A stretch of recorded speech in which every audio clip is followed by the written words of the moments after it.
est très heureux avec Bruno de vous retrouver pour ce grand thème sur Psychonautes qui concerne les contraintes existentielles. Ce thème va être plutôt à visée exploratoire. Il y a plein de types de thèmes sur Psychonautes. Là, on est vraiment quelque chose qui va vous permettre de découvrir un certain nombre de mécanismes de fonctionnement qu'on nomme les contraintes existentielles, ou qui sont liées aux contraintes existentielles, pour être plus spécifique, et qui va vous amener à peut-être comprendre un peu votre manière d'interagir dans ce drôle de monde dans lequel on fait partie en tant qu'espèce vivante.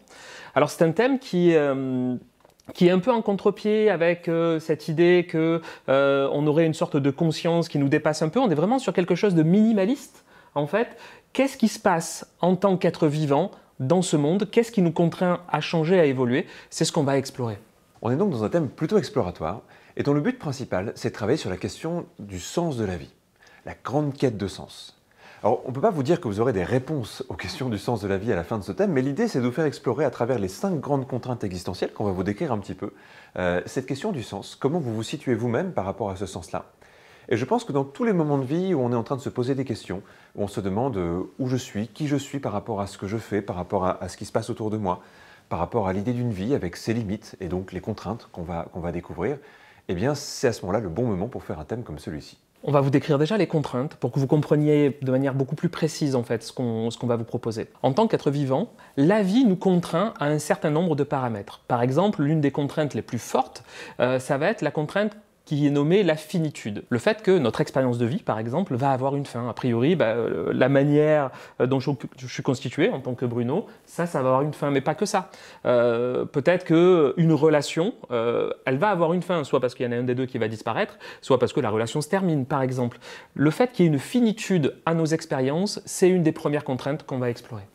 Avant de détailler les autres, ce qui va être intéressant, c'est de voir que quand on va prendre ces contraintes une par une, l'idée est ni de les nier, de faire comme si elles n'existaient pas, ce qui est plutôt le mode de fonctionnement habituel de l'être humain, de faire comme si par exemple la finitude n'existait pas, de vivre comme si on était immortel d'une certaine façon, ni d'en faire quelque chose qui devient déprimant ou désastreux. Parce que ça peut être l'autre manière de faire, c'est se dire que finalement, vu qu'on va mourir, eh bien rien n'a de sens, etc. L'idée, ça va être de trouver une sorte de juste milieu. Cette idée des contraintes, elle vient de l'existentialisme et elle a été démocratisée au niveau de la psychothérapie par Irvin Yalom, qui justement est quelqu'un qui a essayé de chercher ce juste milieu. Comment ne pas tomber dans les écueils assez classiques de l'être humain. Et finalement, c'est un travail qui est très présent dans certaines formes de psychothérapie, comme la Gestalt, par exemple. Alors, c'est assez particulier parce que, au fond, ce que propose Irvin Yalom, c'est de faire ni contre, c'est-à-dire n'être pas contre la contrainte, ni faire comme si elle n'était pas là, et trouver ce paramètre au milieu. Et moi, si quelqu'un venait me dire, tiens, par rapport à la finitude, tout ce que je te propose, c'est de ne pas être contre, mais de ne pas faire comme si ce n'est pas là, moi, dans mon état conscient, dans mon état classique, c'est pas simple à faire ça. Comment on fait pour ne pas repousser, mais en même temps être conscient que c'est présent?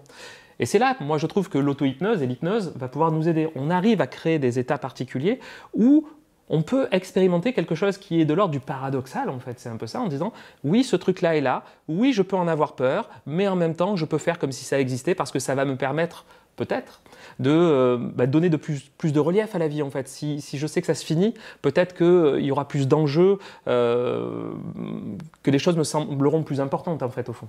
Ça va être aussi un gros travail sur l'acceptation. En fait, comment chacune de ces contraintes nous pousse à une forme d'acceptation. Je pense qu'il y a 2 manières d'aborder ce thème. Soit parce qu'on sent que certaines des contraintes ont pris trop de pouvoir sur nous-mêmes. On va voir ces 5 contraintes, vous allez peut-être vous poser la question, à quel point ces contraintes-là ont du pouvoir sur moi, souvent plus inconsciemment que consciemment.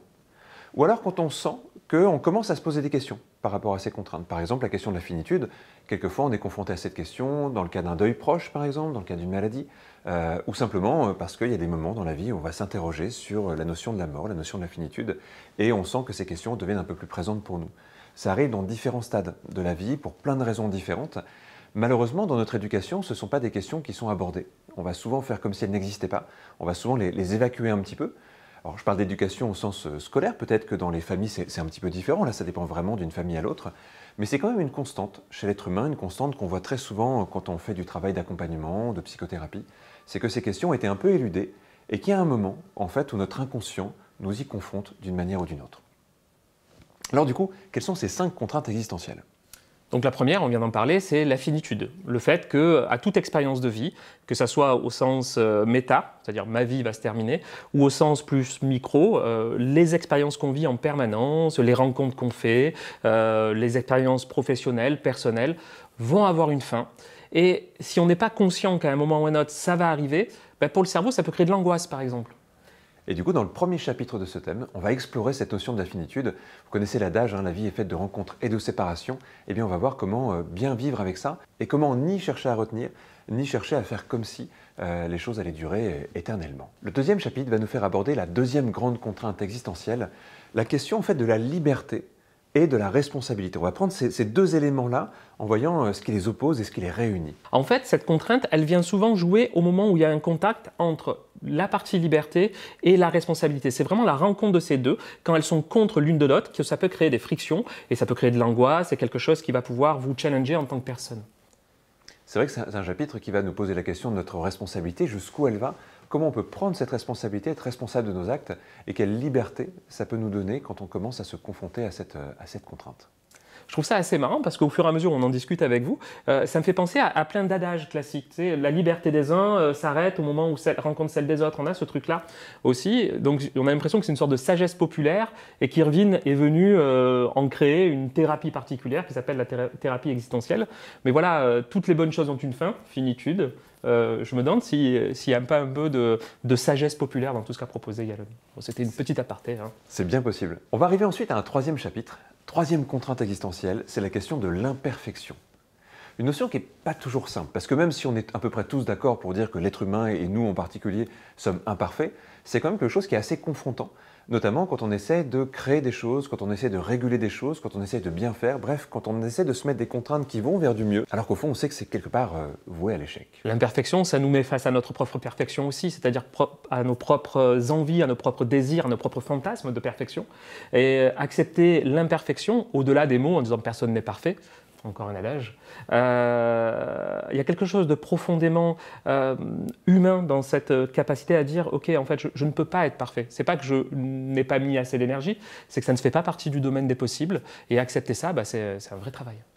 Du coup, c'est une vraie quête de s'autoriser à l'imperfection, d'accepter l'imperfection en soi, sans pour autant se laisser aller à ne plus chercher sans pour autant abandonner l'idée d'améliorer les choses. On revient sur l'idée qu'il y a un paradoxe entre lutter contre quelque chose ou accepter quelque chose, un juste milieu, et l'idée c'est d'essayer de s'en rapprocher au maximum. La quatrième contrainte, qui est aussi très particulière, c'est la solitude. La solitude, alors vous verrez, hein, je le décrirai de manière beaucoup plus spécifique quand je vous décrirai le chapitre, mais il y a quelque chose de très large. Déjà, la solitude la plus commune, c'est ce sentiment d'appartenance. En tant qu'être humain, il y a quelque chose en nous qui est de l'ordre de la survie, qui nous donne cette envie, ce besoin impérieux d'appartenir à un groupe. C'est peut-être issu des premiers moments de la vie en tant qu'être humain où, je ne sais pas moi, quand on était dans des cavernes à un moment ou à un autre, il fallait qu'il y ait des gens qui veillent pendant que d'autres dormaient parce que sinon on se faisait croquer par des animaux en fait, aussi simplement que ça. Et donc le fait d'avoir pu vivre en communauté, à appartenir à un groupe, c'est ça qui nous a maintenus en vie, c'est ça qui nous a permis d'évoluer en tant qu'espèce. D'ailleurs, dans certaines cultures, la pire des punitions, c'était le bannissement. Et à ce moment-là, c'était presque une condamnation à mort, quoi. Puis évidemment, il y a d'autres formes de solitude qu'on va explorer aussi dans ce chapitre. Et vraiment cette idée aussi que quelquefois, l'être humain, même en étant en contact d'autres personnes, peut se sentir profondément seul. Déjà parce qu'il y a toujours l'impossibilité de comprendre l'autre, d'être compris par l'autre, de vraiment se réunir avec l'autre. On peut tendre vers ça, en avoir envie, et en même temps, il reste quelque chose d'inassouvi par rapport à ça. Et c'est justement aussi à cet endroit que cette exploration va porter. Et puis on arrivera au cinquième et dernier chapitre. Un chapitre assez particulier parce qu'on va se le partager avec Bruno. Autant d'habitude, vous savez, on fait un chapitre chacun. Bon, déjà parce qu'il y en avait 5, donc il y avait un choix à faire. Ouais. Et ce cinquième chapitre, il parle de la quête de sens, mais aussi de l'absurde. On aurait plein de choses à dire sur le sujet. On va rester un peu cryptique, un peu mystérieux.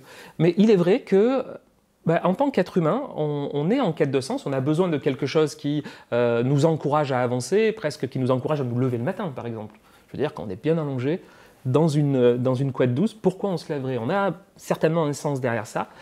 Et on confronte ça avec ce formidable lieu, la planète, je sais pas, avec ce condensé d'absurdité potentielle, c'est-à-dire qu'on ne sait jamais ce qui va nous arriver dans une heure, dans une minute, dans une seconde.